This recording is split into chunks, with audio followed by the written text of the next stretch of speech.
అమరావతిపై ప్రజలను మభ్యపెట్టే ప్రయత్నం చేస్తున్నారని వైసీపీ రాష్ట్ర కోఆర్డినేటర్ సజ్జల రామకృష్ణారెడ్డి తెలిపారు. చంద్రబాబు పదే పదే చెప్పిన అబద్దాలే చెబుతున్నారని ఆరోపించారాయన.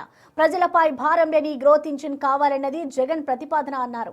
వికేంద్రీకరణను 3 ముక్కలాట అని ఎగతాళి చేశారని, 3 ప్రాంతాలను పేక ముక్కలతో పోల్చి చంద్రబాబు అవమానిస్తున్నారని ఫైర్ అయ్యారు.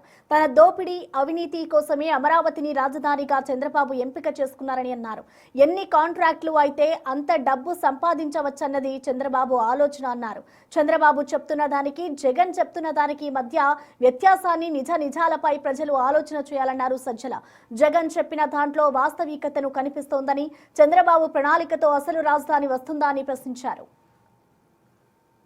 Clarity of thought Jaganmohan Reddy గారికేమో అది ఉంది, చంద్రబాబు నాయుడు గారికేమో క్లారిటీ ఆఫ్ థాట్ ఏంటంటే ఈ ప్రాజెక్టు ఆయన దృష్టిలో ఇది ఒక ప్రాజెక్టు. ఈ ప్రాజెక్టు టేకప్ చేశాక ఎగ్జాస్టివ్ గా పిండుకోవడం ఎట్లా, మూలుగతో సహా దీన్ని లాగడం ఎట్లా. మూలుగతో సహా కూడా న్యాచురల్ కాదు, అవసరం లేనిది ఎక్కువ ప్లాన్ చేసి ఇన్ఫ్లేటెడ్ ప్రపంచంలో ఎక్కడా లేని రేట్లు పెట్టి